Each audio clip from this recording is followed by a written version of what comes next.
시간 우리가 함께 나눌 하나님의 말씀은 신약성경 로마서 8장 18절부터 39절까지 말씀입니다. 생각하건대 형제의 고난은 장차 우리에게 나타날 영광과 비교할 수 없도다. 피조물이 고대하는 바는 하나님의 아들들이 나타나는 것이니 피조물이 허무한데 굴복하는 것은 자기 뜻이 아니요 오직 굴복하게 하시는 이로 말미암음이라. 그 바라는 것은 피조물도 썩어짐의 종로로 탄 데서 해방되어 하나님의 자녀들의 영광의 자유에 이르는 것이니라. 피조물이 다 이제까지 함께 탄식하며 함께 고통을 겪고 있는 것을 우리가 아느니라. 그뿐 아니라 또한 우리 곧 성령의 처음 익은 열매를 받은 우리까지도 속으로 탄식하여 양자될 것 곧 우리 몸의 속량을 기다리느니라. 우리가 소망으로 구원을 얻었음에 보이는 소망이 소망이 아니니 보는 것을 누가 바라리요. 만일 우리가 보지 못하는 것을 바라면 참음으로 기다릴지니라. 이와 같이 성령도 우리의 연약함을 도우시나니 우리는 마땅히 기도할 바를 알지 못하나 오직 성령이 말할 수 없는 탄식으로 우리를 위하여 친히 간구하시느니라. 마음을 살피시는 이가 성령의 생각을 아시나니 이는 성령이 하나님의 뜻대로 성도를 위하여 간구하심이라. 우리가 알거니와 하나님을 사랑하는 자 곧 그의 뜻대로 부르심을 입은 자들에게는 모든 것이 합력하여 선을 이루느니라. 하나님이 미리 아신 자들을 또한 그 아들의 형상을 본받게 하기 위하여 미리 정하셨으니 이는 그로 많은 형제 중에서 맏아들이 되게 하려 하심이니라.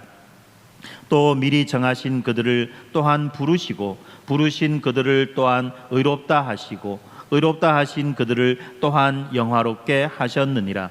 그런즉 이 일에 대하여 우리가 무슨 말 하리요?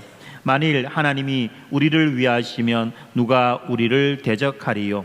자기 아들을 아끼지 아니하시고 우리 모든 사람을 위하여 내어주신 이가 어찌 그 아들과 함께 모든 것을 우리에게 주시지 아니하겠느냐? 누가 능히 하나님께서 택하신 자들을 고발하리요? 의롭다 하신 이는 하나님이시니 누가 정죄하리요? 죽으실 뿐 아니라 다시 살아나신 이는 그리스도 예수시니 그는 하나님 우편에 계신 자요 우리를 위하여 간구하시는 자신이라. 누가 우리를 그리스도의 사랑에서 끊으리요? 환난이나 공고나 박해나 기근이나 적신이나 위험이나 칼이라. 기록된 바 우리가 종일 주를 위하여 죽임을 당하게 되며 도살당할 양같이 여김을 받았나이다 함과 같으니라. 그러나 이 모든 일에 우리를 사랑하시는 이로 말미암아 우리가 넉넉히 이기느니라. 내가 확신하노니 사망이나 생명이나 천사들이나 권세자들이나 현재일이나 장래일이나 능력이나 높음이나 깊음이나 다른 어떤 피조물이라도 우리를 우리 주 그리스도 예수 안에 있는 하나님의 사랑에서 끊을 수 없으리라. 아멘. 지금 우리는 이 기독교 신앙에 있어서 가장 빛나는 보석과도 같은 이 로마서를 통해서 위대한 진리의 여정을 숨가쁘게 달려가고 있습니다. 특별히 오늘 우리가 함께 살펴볼 이 본문의 내용이 좀 긴데요. 그래서 이번 한 주뿐만이 아니라 다음 주까지 한 2주 정도 연결해서 한번 보았으면 좋겠습니다. 특별히 이 사도 바울은요, 이 로마서를 통해서 복음의 깊이와 넓이와 그리고 높이가 어떠한지를 지금 아주 체계적으로 증명해주고 있죠. 그런데 그 시작은 인류의 어두운 현실을 직시하는 것에서부터 시작하고 있습니다. 로마서 1장부터 3장까지 보면 바울은 예리한 논증으로 유대인이나 이방인이나 할 것 없이 모든 인간이 죄의 권세 아래 있으며 하나님의 진노를 피할 수 없는 절망적인 상태에 놓여 있다고 선언합니다. 그 누구도 스스로의 힘으로는 하나님 앞에 의롭다 인정받을 수 없다. 그 누구도 스스로의 힘으로는 하나님 앞에 의롭다 인정받을 수 없다. 이 말은 아주 냉엄한 현실이죠. 그러나 바로 그 절망의 깊은 골짜기에서 복음이 눈부시게 빛을 비추고 있습니다. 특별히 바울은 이 3장 후반부부터 5장에 이르기까지 오직 예수 그리스도를 믿는 믿음으로 말미암아 값없이 주어지는 하나님의 의를 선포했습니다. 우리의 행위가 아니라 전적인 하나님의 은혜로 우리가 의롭다고 칭함받고 하나님과 화평을 누리게 되었다라는 이 소식, 어떤 소식요? 우리가 우리의 행위가 아닌 전적인 하나님의 은혜로 우리가 의롭다 칭함을 받고 하나님과 화평을 누리게 되었다는 이 소식, 이 소식은 인류 역사상 가장 위대한 반전인 것입니다. 그렇죠? 이제 우리에게는 의로운 자다, 하나님과 화평을 누리는 자라고 하는 새로운 신분이 주어졌습니다. 그리고 이 새로운 신분은 우리들에게 새로운 삶으로 이어져 나가고 있지요. 그래서 6장부터 우리는 더 이상 죄의 종이 아니라 의의 종으로 부르심을 받았다고 말씀합니다. 그리고 7장에서는 그 새로운 삶의 현실 속에서 여전히 우리 안에 남아있는 이 죄의 본성과 버리는 치열한 내적 갈등을 보여주고 있습니다. 그렇죠. 이미 구원받은 성도들조차도 선을 행하기 원하는 마음과 악을 행하고 있는 이 육신의 소욕이 싸우는 이 고통스러운 전쟁 앞에서 바울은 이렇게 절규합니다. 오라, 나는 공고한 사람이로다. 이 사망의 몸에서 누가 나를 건져내랴. 그리고 이어지는 이 로마서 8장은 바로 이 로마서 7장의 처절한 탄식에 대한 하나님의 최종적이고 영광스러운 응답이라는 것입니다. 누가 나를 이 사망의 몸에서 건져내냐? 누가 나를 이 죽을 몸에서, 망할 몸에서 건져내실 수 있습니까? 라고 하는 이 응답, 이 부르심에 대한, 이 처절한 이 호소에 대한 하나님의 응답이라는 것입니다. 그래서 8장 1절에 그러므로 이제 그리스도 예수 안에 있는 자에게는 결코 정죄함이 없나니라는 이 위대한 선언으로 시작하여서 바울은 이 성령 안에서 사는 삶이 우리를 어떻게 죄와 사망의 법에서 해방시키는지, 그리고 우리를 어떻게 하나님의 자녀이자 하나님의 상속자로 삼으시는지를 증언하고 있습니다. 우리는 더 이상 종의 영을 받은 것이 아니라 양자의 영을 받았으므로 하나님을 아빠 아버지, 아빠 파테르, 아빠 아버지라고 부를 수 있게 된 것입니다. 그리고 오늘 본문인 이 8장 18절부터 39절까지 이 말씀은 이 로마서의 흐름이 아주 결정적인 정점에 이르는 지점입니다. 하나님의 상속자가 된 우리가 현재 겪고 있는 이 현실과 앞으로 누리는 영광이 어떤 관계에 있는지를 설명해 주고 있습니다. 그리고 그 어떤 것도 우리를 끊을 수 없는 하나님의 그 사랑을 찬양하는 것으로 오늘 본문이 마무리되고 있죠. 먼저 그 서곡을 여는 이 18절의 말씀은 이렇습니다. 생각하건대 현재의 고난은 장차 우리에게 나타날 영광과 비교할 수 없도다. 사랑하는 성도 여러분, 오늘 이 시간 이 위대한 소망의 말씀을 통해서 우리 삶을 견고하게 붙들어 주시는 그 하나님의 능력을 체험하는 복된 시간이 되었으면 좋겠습니다. 첫 번째, 이 18절부터 22절까지 말씀, 이 18절부터 22절까지의 말씀은 우리들에게 탄식의 소나타를 들려줍니다. 비록 우리가 하나님의 자녀요 영광스러운 상속자라는 이 사실을 믿는다고 할지라도 우리의 현실은 결코 녹록치가 않다는 것입니다. 우리는 여전히 이 고통의 문제를 마주하며 살아가고 있습니다. 어떤 분은 이 건강의 문제로, 어떤 분은 재정적인 어려움으로, 또 어떤 분은 이 관계의 어려움으로, 또는 아무에게도 말하지 못할 이 영적인 침체와 죄의 문제로 각자의 삶 속에서 신음하고 있다는 것입니다. 이처럼 이 고난은 우리의 믿음을 흔들고 우리의 소망을 갉아먹으며 우리의 영혼을 메마르게 만드는 아주 강력한 파괴적인 힘을 가지고 있습니다. 그런데 바울은 이 탄식이야말로 이 고난 때에 외치는, 이 고난 때에 부르짖는 이 탄식이야말로 우리가 소망을 향해 나아가고 있다는 역설적인 증거라고 말씀하고 있습니다.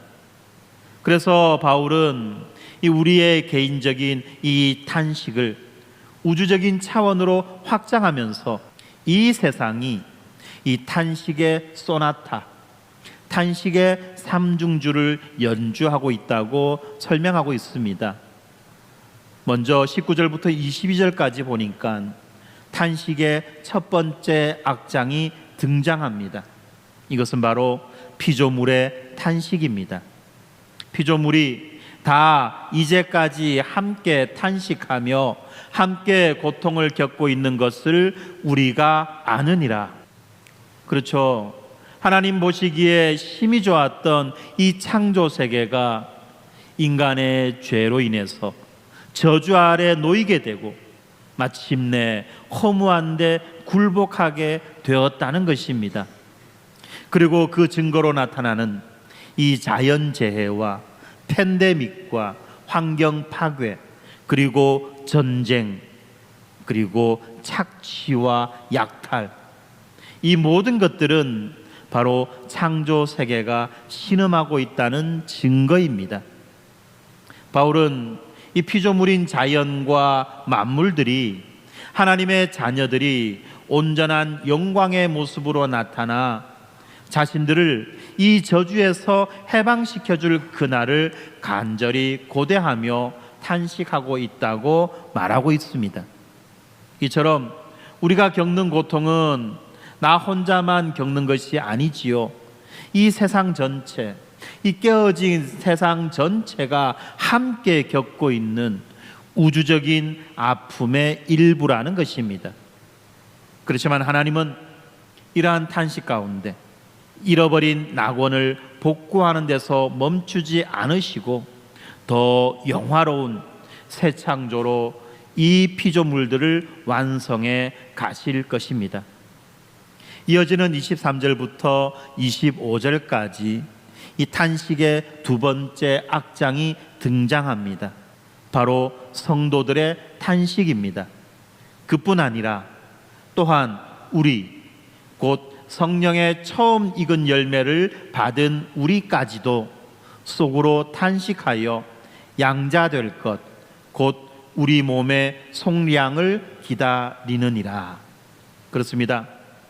우리는 이미 예수 그리스도를 믿음으로 하나님의 자녀가 되었고 그 보증으로 성령을 선물로 받았습니다. 그러나 우리의 구원은 아직 완성되지 않았지요.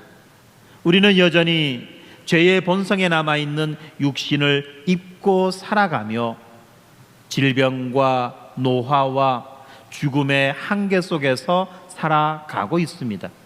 그래서 우리도 역시 속으로 탄식하고 있습니다. 우리의 영혼뿐만 아니라 우리의 몸까지 완전히 구속받아 죄와 고통과 죽음이 없는 영광스러운 부활의 몸을 입게 될 그날을 간절히 기다리고 있는 것입니다. 이것이 바로 이미 그러나 아직 아니라고 하는 이미와 아직의 긴장 속을 살아가는 우리 성도들의 현실이라는 것입니다. 마치 이 출애굽기에 나오는 백성들이 신음을 할 때, 하나님의 백성들이 고통 속에 신음할 때 하나님께서는 약속을 기억하시고 그 약속대로 이스라엘 백성들을 그 노예의 신분에서부터 해방시켜 주셨던 것처럼 우리의 탄식도 언약의 하나님께서 결코 헛되이 흘려버리지 않으시고 반드시 우리를 해방시켜 주시고 영광에 이르게 하실 것입니다. 그리고 26절부터 27절까지 이 교향곡의 마지막 세 번째 악장이 등장합니다. 이 악장은, 이 세 번째 탄식은 가장 깊은 위로와 소망을 주는 성령의 탄식입니다. 이와 같이 성령도 우리의 연약함을 도우시나니 우리는 마땅히 기도할 바를 알지 못하나 오직 성령이 말할 수 없는 탄식으로 우리를 위하여 친히 간구하시느니라. 아멘. 이와 같이 성령도 우리의 연약함을 도우시나니 우리는 마땅히 기도할 바를 알지 못하나, 우리는 마땅히 빌 바를 알지 못하나 오직 성령이 말할 수 없는 탄식으로 우리를 위하여 친히 간구하시느니라. 그렇습니다. 연약한 우리가 너무나도 지치고 피곤하여 어떻게 기도해야 할지조차 알지 못하는 그 순간, 바로 그 순간 우리 안에 계신 성령께서 말로 다 표현할 수 없는 깊은 탄식으로 우리를 대신하여 그리고 우리를 위하여 하나님께 간구하신다는 것입니다. 우리의 이 불완전한 신음마저도 성령께서는 하나님의 뜻에 합당한 가장 완벽한 기도로 바꾸어 하나님 보좌 앞에 올려드린다는 약속의 말씀입니다. 그러므로 성도 여러분, 기억하시기 바랍니다. 여러분이 고통 속에서 홀로 신음하고 있다고 느낄 때 여러분은 결코 혼자가 아닙니다. 온 피조 세계가 여러분들과 함께 신음하고 있습니다. 온 피조 세계가 여러분들이 영광의 그 모습으로 나타날 그 날을 기다리며 신음하고 있다는 것입니다. 그리고 무엇보다도 우리 안에 계신 성령 하나님께서 우리 안에서 함께 탄식하며 우리를 위하여 기도하고 계시는 것입니다. 그렇습니다. 비록 우리의 탄식이 사라진 것은 아니지만 그러나 하나님은 그 탄식마저도 아들의 형상을 빚어가는 도구로 사용하시는 것입니다. 그렇기 때문에 우리들의 삶에 낙심이 밀려올 때, 우리가 어쩔 줄 몰라서 탄식의 비명을 지를 수밖에 없을 때, 여러분, 자녀된 권세로 아빠, 아버지를 부르시기 바랍니다. 여러분, 우리가 하는 이 탄식은 믿음이 없다는 증거가 아니라는 것, 이것을 기억하십시오. 믿음 없는 자가 탄식하는 거야, 믿음 있는 자는 탄식하지 못해가 아닙니다. 이 땅을 살아가는 우리는 이 땅의 현실 속에서 탄식하며 살아갈 수밖에 없는 것입니다. 탄식이라는 것이 이 믿음이 없다는 증거가 아니라 오히려 이 성령의 첫 열매를 가진 자의 호흡이라는 것을 기억하시면 좋겠습니다. 그래서 여러분, 우리가 우리에게 다가오는 이 가슴 아픈 현실 가운데, 답답하고 힘든 그 현실 속에 아닌 척 위장할 것이 아니라 탄식하십시오. 그러나 기억하십시오. 우리가 탄식하는 이 탄식 속에 성령께서 말할 수 없는 탄식으로 우리의 아버지를 향하여, 우리를 대신하여, 우리를 위하여 기도하고 계신다는 그 사실을 여러분 기억하시기 바랍니다. 뿐만 아니라 만물이 우리가 영광스러운 모습으로 나타날 그때를 기다리고 소망하며 우리와 함께 탄식한다는 그 사실을 여러분 기억하십시오. 그래서 탄식은 내가 망했다는 증거도 아니고 내가 고립된 자로서 홀로 살아간다는 증거도 아니라 하나님의 그 영광스러운 그 날을 기다리는 자가 이 땅 가운데에서 호흡처럼 내뱉는 것이라는 것을 여러분 기억하셔야만 합니다. 이어지는 28절부터 30절까지의 이 두 번째 단락은 이 탄식이라고 하는 우리들의 이 주관적인 경험에서 하나님의 주권적 계획이라고 하는 이 객관적 실제로 우리의 시선을 옮겨주고 있습니다. 탄식이라고 하는 우리의 주관적 경험에서 하나님의 주권적 계획이라고 하는 객관적 실제로 우리의 시선을 옮겨주는 것입니다. 그렇죠. 고통의 한복판에서 우리는 왜? 라고 묻습니다. 그런데 하나님께서는 우리가 고통의 한복판에 있을 그때에 우리가 지금 누구의 손에 붙들려 있는가를 보라고 말씀하고 계십니다. 그렇기 때문에 우리가 우리에게 고통이 밀려올 때 왜 나에게 이런 일이 생깁니까? 왜 내가 이런 고생을 해야 됩니까? 가 아니에요. 고통이 밀려오는 이 순간에 지금 내가 누구의 손에 붙들려 있는가를 기억해야만 할 것입니다. 28절에는 하나님의 가장 위대한 약속 가운데 하나가 등장합니다. 바로 우리가 알거니와 하나님을 사랑하는 자, 곧 그의 뜻대로 부르심을 입은 자들에게는 모든 것이 합력하여 선을 이루느니라. 아멘. 우리가 알거니와 하나님을 사랑하는 자, 곧 그의 뜻대로 부르심을 입은 자들에게는 모든 것이 합력하여 선을 이루느니라. 여러분, 이 말씀을 오해해서는 안 됩니다. 우리가 이 말씀을 너무 자주 사용하는데 이 말씀에 대해서 오해해서는 안 된다는 것입니다. 이 말씀은 모든 일이 우리가 원하는 대로 술술 잘 풀릴 것이라는 의미가 아닙니다. 여기에서 말하는 이 선이라고 하는 이 말은 우리의 성공이나 우리의 안락을 말하는 것이 아닙니다. 그러면 이 선이 무엇입니까? 이 선에 대해서는 이어져 나오는 29절이 그 답을 명확하게 제시해 보여주고 있습니다. 하나님이 미리 아신 자들을 또한 그 아들의 형상을 본받게 하기 위하여 정하셨으니 그 아들의 형상을 본받게 하기 위하여 미리 정하셨습니다.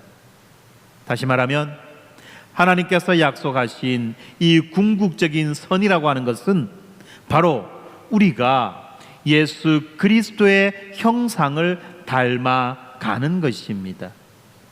그래서 아까 보았던 28절, 우리가 알거니와 하나님을 사랑하는 자, 곧 그의 뜻대로 부르심을 입은 자들에게는 모든 것이 합력하여 선을 이루느니라 라는 이 말 대신, 이 말에서 이 선 대신에 그리스도의 형상을 닮아가는 것이니라 라는 말로 바꾸어서 28절을 이해해야 할 것입니다. 그렇습니다. 모든 것이 합력하여 우리들로 하여금 예수 그리스도의 형상을 닮아가게 만든다는 것입니다. 바로 우리의 인격과 삶이 예수님처럼 거룩하고 온전하게 변화되어지는 것, 그것이 하나님께서 우리의 삶에 일어나는 모든 일을 통해서 이루고자 하시는 최종 목적이라는 것입니다. 그런데 여러분, 이렇게 우리가 그리스도의 형상을 닮아가는 이 일이 우리의 노력이 아니라 하나님의 주권적 계획 속에서 이루어지는 일이라는 것을 여러분 또 기억해야만 합니다. 우리의 노력으로 우리가 그리스도의 형상을 닮아가는 것이 아닙니다. 우리가 그리스도의 형상을 닮아가는 것, 이것도 또한 하나님의 주권적 계획 속에서 이루어지는 일이라는 것입니다. 지금 제가 너무 중요한 말씀을 여러분들에게 전하고 있어요. 너무 중요한 말씀을 전하고 있습니다. 중요한 말씀을 전할 때는 어떻게 해야 되죠? 눈을 뜨고 깨어서 집중하셔야만 되죠. 29절과 30절입니다. 그 누구도 끊을 수 없는 이 구원의 황금 사슬을 바울은 제시해서 보여주고 있습니다. 누구도 끊을 수 없는 구원의 황금 사슬, 이것을 통해서 하나님의 주권적 계획이 얼마나 확실한지를 우리들에게 보여주고 있다는 것입니다. 이 황금 사슬은 이렇게 연결됩니다. 미리 아심, 미리 정하심, 부르심, 의롭다 하심, 영화롭게 하심, 이렇게 5고리로 연결되어져 있는 이 황금 사슬이 바로 하나님의 주권적 계획 속에서 우리들을 그리스도의 형상을 닮아가도록 만들어 준다는 것입니다. 이 사슬은 5개의 고리로 연결되어 있습니다. 첫 번째, 미리 아심입니다. 미리 안다. 약간 어려운 말로 예지라고 말하죠. 미리 아는 거죠. 이것은 하나님께서 어떤 일이 일어날지 미리 내다보셨다는 단순한 예지를 의미하는 것이 아닙니다. 성경에서 안다라고 말하는 것, 이 안다는 것은 인격적이고 친밀한 관계를 의미합니다. 다시 말하면 하나님께서는 창세전에 이미 우리를 인격적으로 아시고 사랑 안에서 선택하셨다는 뜻인 것입니다. 이 미리 아신다는 이 미리 아심은 다르게 표현하면 미리 사랑하심입니다. 만물을 지으시기 전부터, 우리를 창조하시기 전부터 하나님은 나라고 하는 이 존재를 미리 사랑하셨다는 것입니다. 두 번째는 미리 정하심입니다. 미리 정했다. 이것을 약간 어려운 말로 예정이다라고 말하죠. 하나님께서는 그렇게 미리 아신 우리, 미리 사랑하신 우리를 하나님의 자녀 삼으시고 궁극적으로는 그리스도의 형상을 닮아가도록 우리들의 운명을 결정하셨다는 말씀입니다. 하나님께서 미리 우리들의 운명을 결정하셨다는 것이에요. 그리고 그 운명을 따라서 세 번째 사슬이 나타나죠. 그것은 바로 부르심입니다. 부르심, 약간 어려운 말로 말하면 소명입니다. 때가 되면 하나님께서는 그렇게 정하신 우리를, 미리 정하신 우리를 복음을 통해서 효과적으로 부르셔서 구원의 길로 이끄신다는 것입니다. 그리고 네 번째는 의롭다 하심입니다.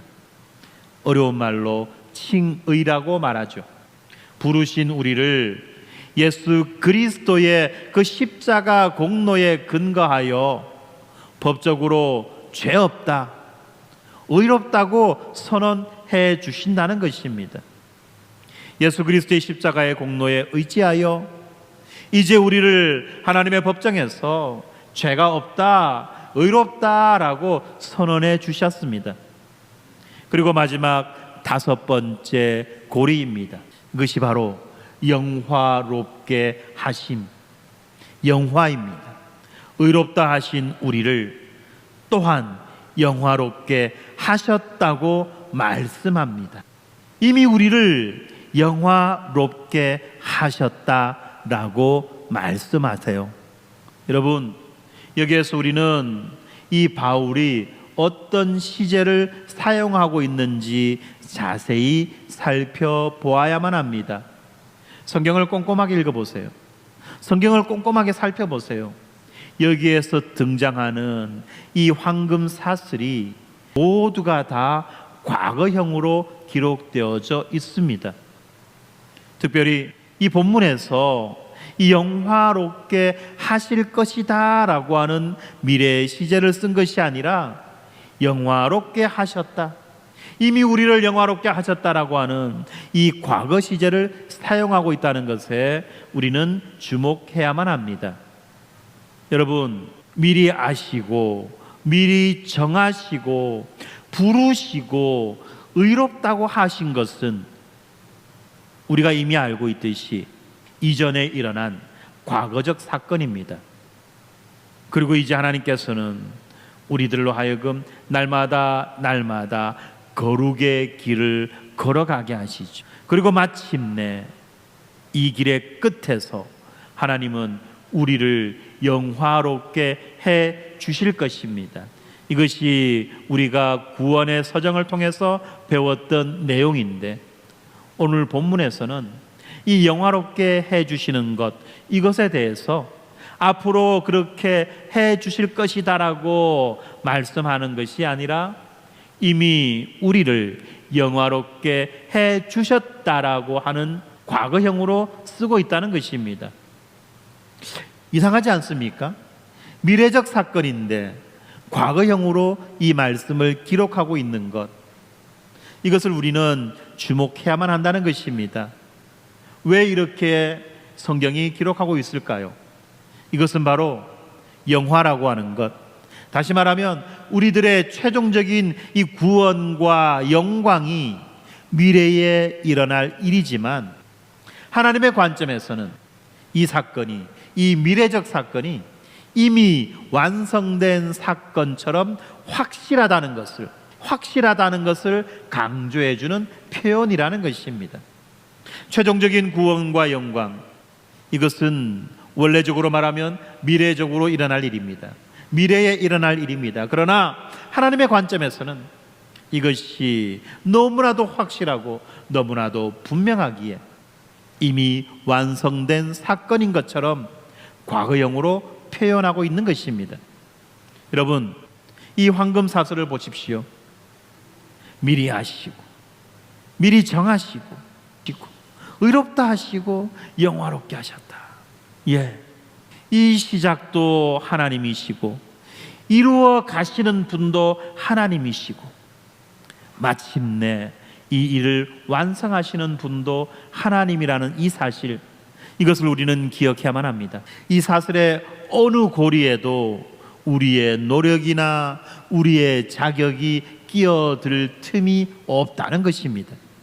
여러분, 우리의 구원은 우리들의 연약한 의지나 변덕스러운 감정에 달려있는 것이 아닙니다. 영원부터 영원까지 이어지는 하나님의 신실하고 주권적인 계획 위 우리의 구원이 세워져 있다는 것을 우리는 기억해야만 합니다. 그러므로 우리가 이해할 수 없는 고난을 만날 때 우리는 이 사실을 기억합시다.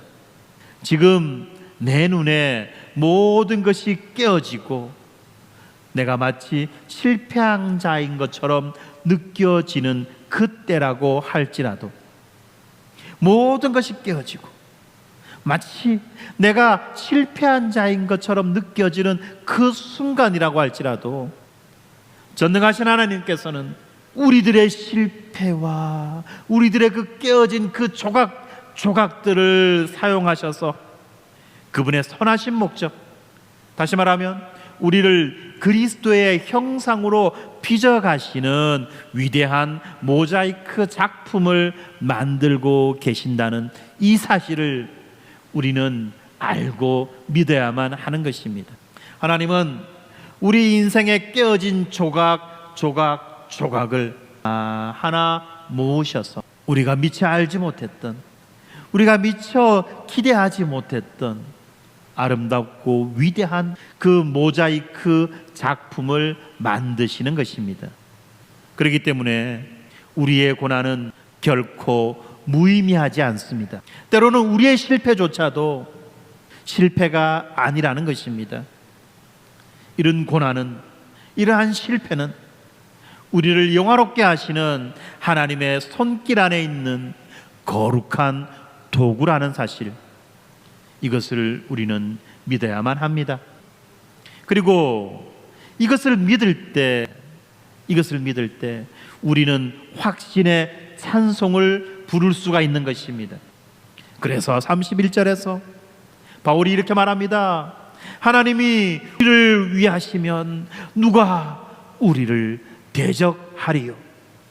하나님이 우리를 위하시면 누가 우리를 대적하리요?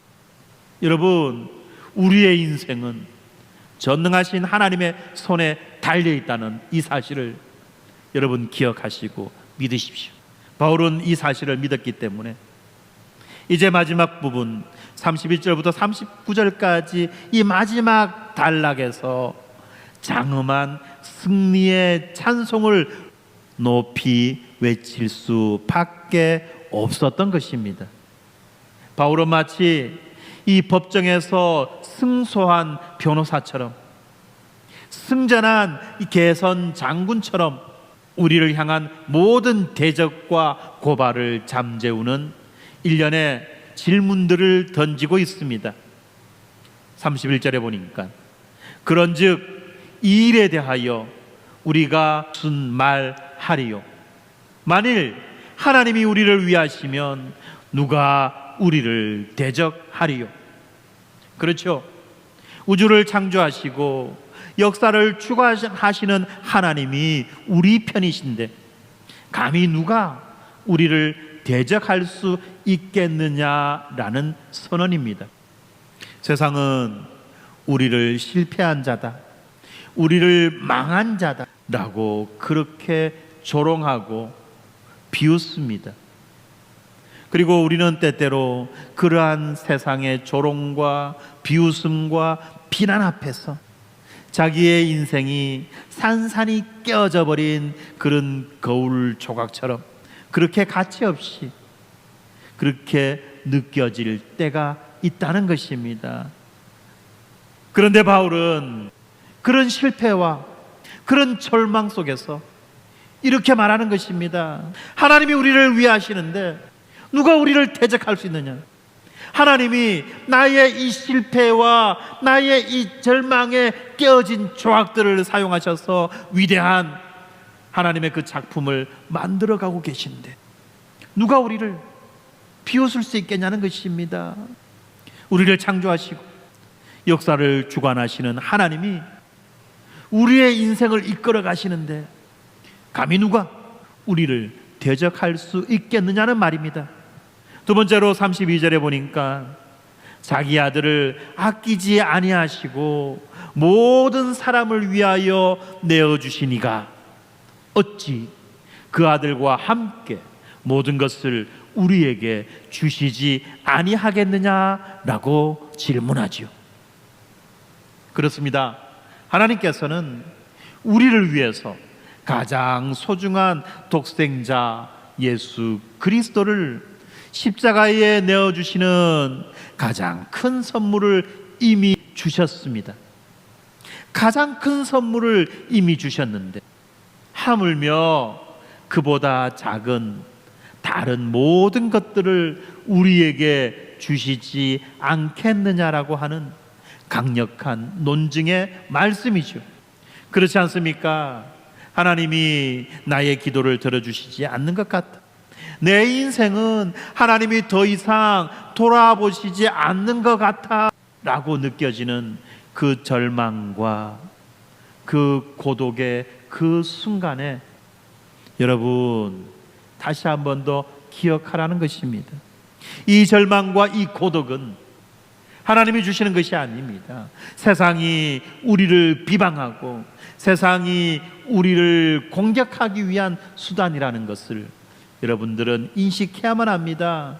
하나님이 더 이상 나의 인생 돌아보지 않는 것 같고, 나는 이 땅에 그냥 덩그러니 홀로 떨어진 외톨이인 것처럼 그렇게 느껴지는 그 순간에, 여러분 기억하십시오. 하나님께서는 이미 가장 큰 선물을 우리에게 주셨습니다. 그런 하나님이 어찌 다른 작은 것들을, 사소한 것들을 우리에게 주시지 않겠느냐는 것입니다. 하나님이 이미 자기의 사랑하는 독생자 아들을 우리를 위하여 십자가에서 내어주셨다는 이 사실을 우리가 믿는, 하나님이 결코 내 인생을 홀로 내버려 두시지 않을 것이라는 이 약속도 믿어야만 하는 것입니다. 세 번째로 이어져 나타나는 33절 34절의 말씀에, 누가 능히 하나님께서 택하신 자들을 고발하리요, 의롭다 하신 이는 하나님이시니 누가 정죄하리요? 라고 질문합니다. 그렇죠. 사탄은 끊임없이 우리의 죄와 허물을 들추며 우리를 고발하고 우리를 정죄합니다. 그리고 우리의 양심조차도 우리를 정죄할 때가 많이 있습니다. 아이고, 그거밖에 못하나, 이거밖에 안 되나, 라는 식으로 사탄은 끊임없이 우리의 죄와 허물을 들춥니다. 그리고 우리를 고발하고 정죄합니다. 우리의 양심도 마찬가지입니다. 한심한 눈으로 자신을 바라보게 만들어버립니다. 그러나 여러분, 최종 판결을 누가 내립니까? 우리가 과연 보배로운 자인지, 우리가 과연 한심한 별 볼 일 없는 자인지를 누가 판단한다는 것입니까? 이러한 우리 인생에 대한 최종 판결을 내리시는 이는 바로 재판장이신 하나님이십니다. 이 재판장이신 하나님께서 이미 우리에게 무죄를 선언하셨습니다. 이미 우리에게 무죄를 선언하셨습니다. 나는 더 이상 한심한 자가 아닙니다. 나는 더 이상 별 볼 일 없는 자가 아닙니다. 이처럼 로마서 8장은 우리가 죄가 없다, 우리에게 정죄가 없다는 말씀으로 시작해서 34절에 누가 우리를 정죄할 것이냐 라고 마무리합니다. 다시 말하면 이 로마서 8장은 우리는 결코 정죄가 없다 라는 것을 강력하게 증언하고 있다는 것입니다. 그리고 우리를 위해 죽으시고 부활하신 예수 그리스도께서 지금도 하나님 보좌 우편에서 우리를 위해 변호하고 계십니다. 그러므로 그 어떤 고발도, 그 어떤 정죄도 우리에게 어떠한 효력도 발휘할 수 없습니다. 이 확신이에 바울은 35절에서 우리가 직면하는 구체적인 고난의 목록들을 나열하고 있습니다. 누가 우리를 그리스도의 사랑에서 끊으리요? 환난이나 곤고나 박해나 기근이나 적신이나 위험이나 칼이랴. 환경이 우리에게 가져주는 위협이 있습니다. 우리의 심령이 너무나도 지치고 피곤해서 쓰러질 것만 같은 곤고함이 있습니다. 우리의 믿음에 대해서 직접적으로, 물리적으로, 경제적으로 위협하고 협박하는 박해가 있습니다. 뜻하지 않게 도무지 피할 수 없는 천재지변과 같은 기근도 있습니다. 뿐만 아니라 때로는 강도를 만난 것과 같이 가지고 있던 모든 것들을 다 빼앗겨버리는, 심지어는 우리가 입고 있는 그 옷조차도 다 빼앗겨버린 것과 같은 그런 상실의 때가 있습니다. 심지어는 우리의 목숨마저도 위협하는 그러한 칼의 위협도 있습니다. 바로 이러한 고통의 목록은 당시 성도들이 실제로 겪었던 끔찍한 시련들이었습니다. 당시의 성도들은 이 로마의 대박회, 로마 황제들의 그 대박해 속에서 믿음을 지키며 살아가고 있지 않았습니까? 그렇지만 바울은 이 모든 것에도 불구하고 우리가 결코 패배하지 않는다라고 선언하고 있습니다. 뿐만 아니라 37절에서 오히려 이렇게 선포하고 있습니다. 그러나 이 모든 일에 우리를 사랑하시는 이로 말미암아 우리가 넉넉히 이기느니라.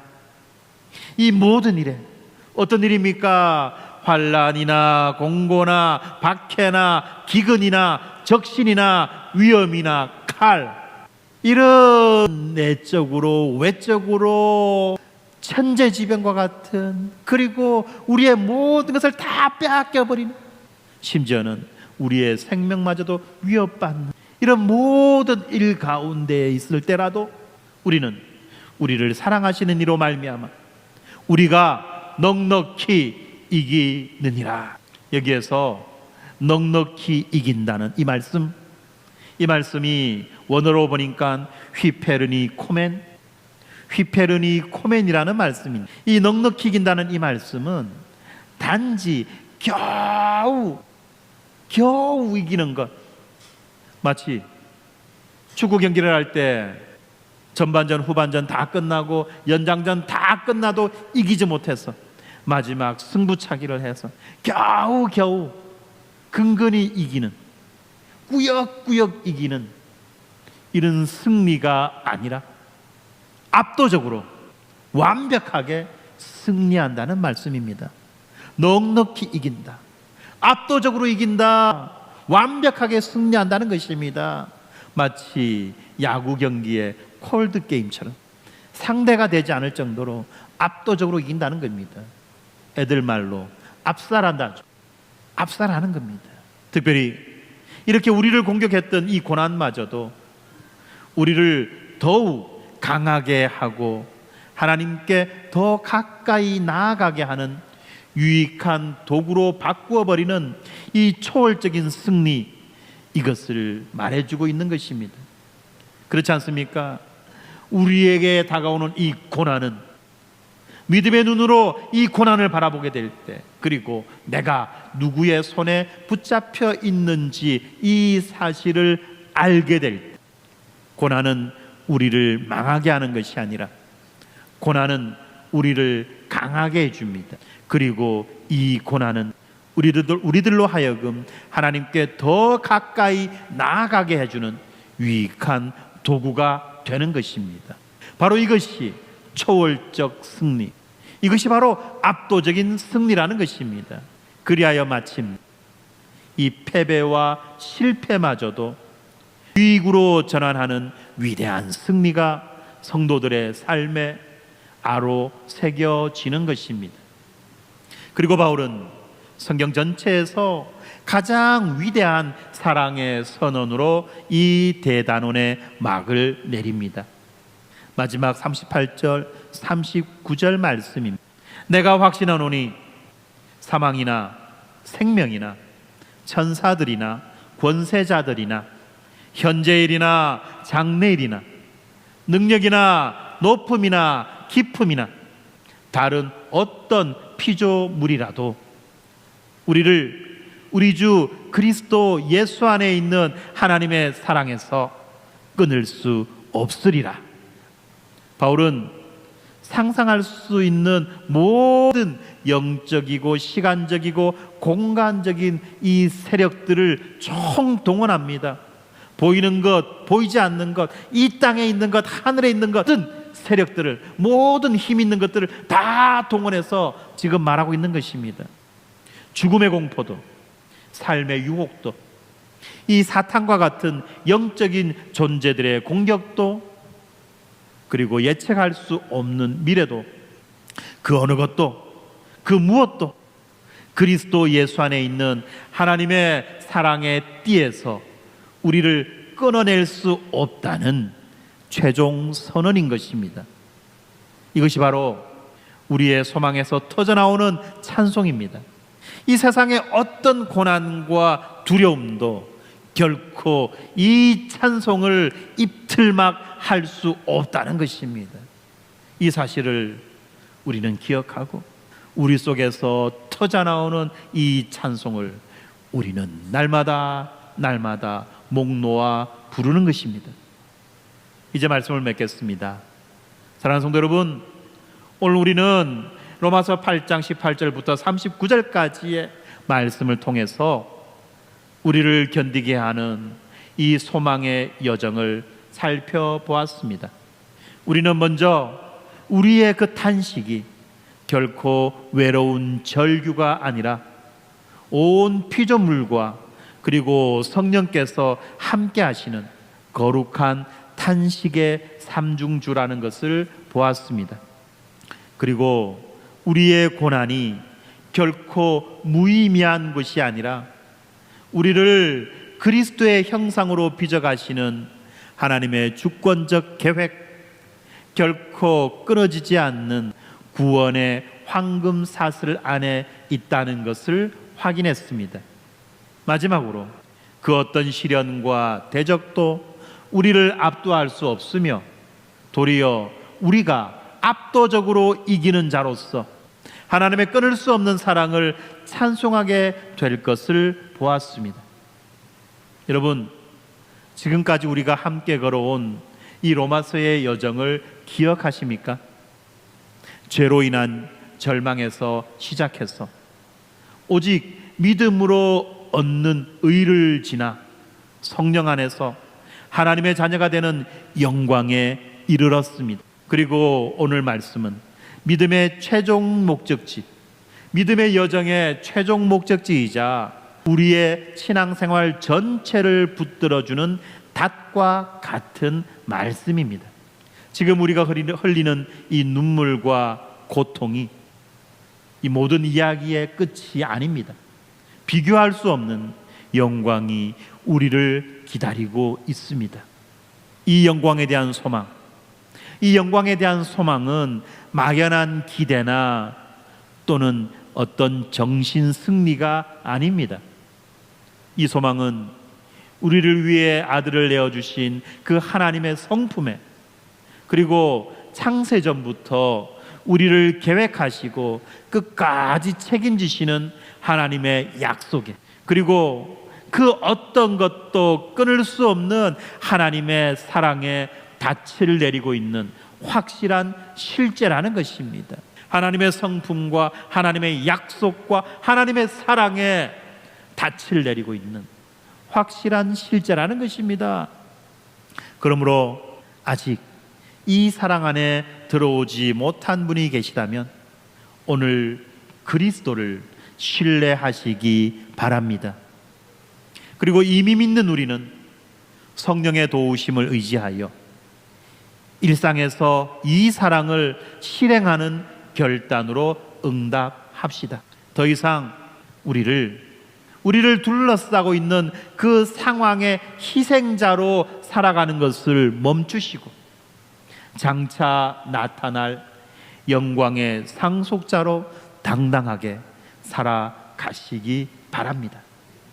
두려움 속에서 신음하는 대신에 우리 안에서 탄식하며 우리를 대신하여 우리를 위하여 기도하시는 성령님을 의지하며 담대하게 기도의 자리로 이해할 수 없는 상황 속에서 하나님을 원망하기보다는, 주변의 사람들을 원망하기보다는 모든 것을 합력하여 선을 이루시는 하나님의 그 주권적 계획을 신뢰하며 인내합시다.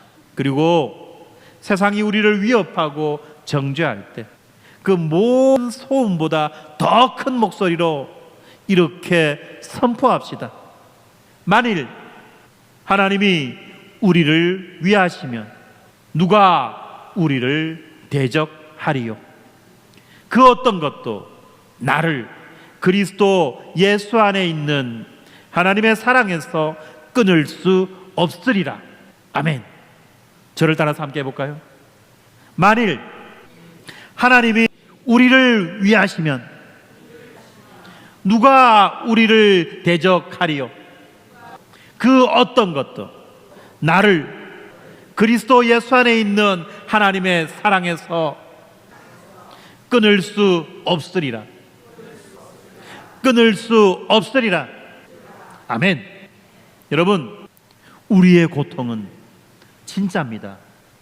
값싼 일로 하는 거 아닙니다. 여러분에게 이 고통 곧 지나갈 겁니다.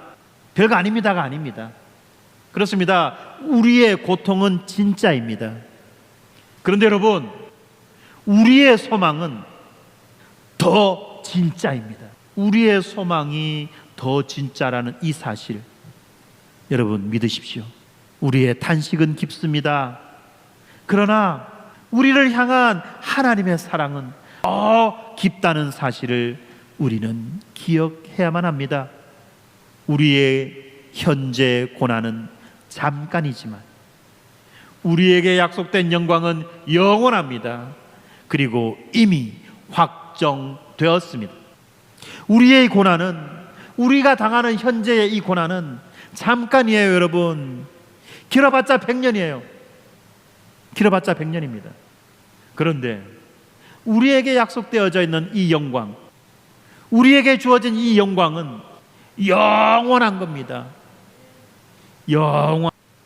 어떻게 말할 수 있는지 생각해 봤는데, 동해물이 마르고 백두산이 닳아 없어질 만큼, 동해물이 마르는 시간, 백두산이 따라 없어지는 시간만큼, 이 시간만큼 우리의 영광이, 이 시간만큼의 영광이 우리에게 약속되었다는 것입니다.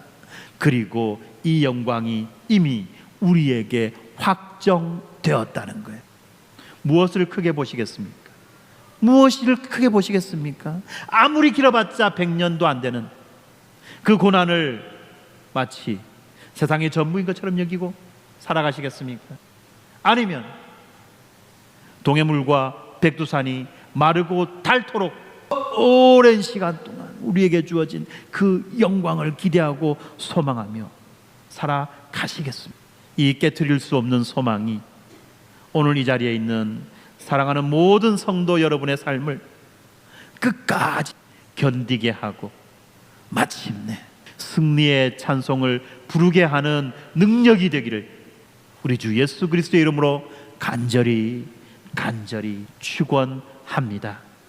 아멘.